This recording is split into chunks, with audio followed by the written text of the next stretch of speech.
Kata poko chamo muma ayanga, jatend piny moyier William Ruto nigi mesa mopong' kalure kod chopo singo ne jo Kenya. E manifesto mare mane oyang tarik 30 mar dwe mar auchiel higani, Ruto noketo piny gik modwa timo e ndalo 100 to kaw apis ka wach mane oketo mbele en duoko piny nengo ngima.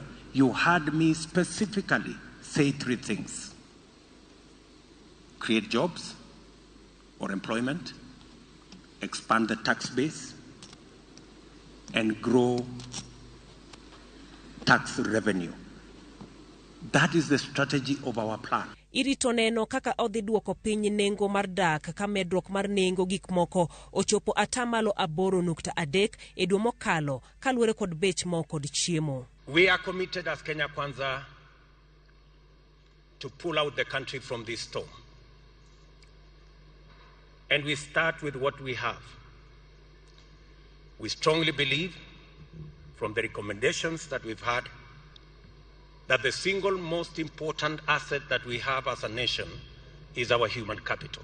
Madhi machiegni kod ngima moidho en singo mar loso tije kokalo jiwo ohenni kane owacho ni obiro keto omenda maromo bilion 50 higa ka higa mar siro ohendni. One more time, we will have our cotton industry up and running, and we can push that industry to another 100 billion shilling industry. Ruto bende nosingo mar duoko chien bech gige pur kowacho ni mae dhi konyo e duoko chien bech chiemo mani malo.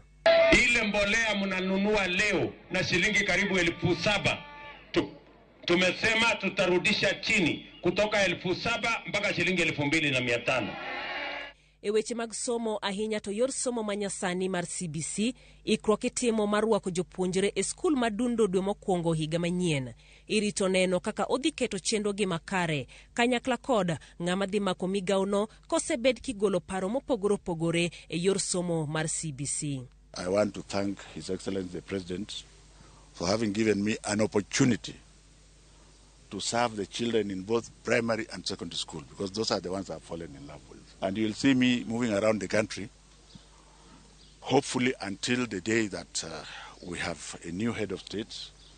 Kedo gi mibadhi e wach machielo ming'iyo mondo tend William Ruto okedgo.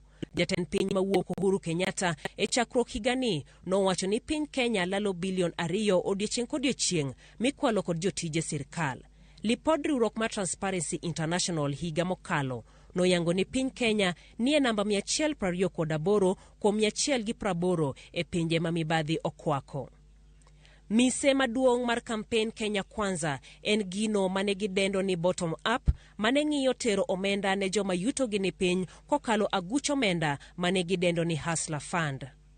Hiyo Hustlers Fund iteremuke chini, wakina mama zetu na vijana wapate kuanzisha biashara na wapate kubadilisha maisha yao. Mpate pesa ya serikali ambayo haina interest, ambayo hautauliza security, ndio tuinue biashara ya kila mtu kutoka chini tukipanda nayo juu. E singo gi duto omenda dwarore. Penjo maduong' en kaka odwa siro chenro go ka budget hik omenda ma higa 2022 2023 nosekadhi kanyakla kod neno ni jo od bura mirwake tich juma manyien opodho budget mambalang'. Jaelieta, Ramogi TV.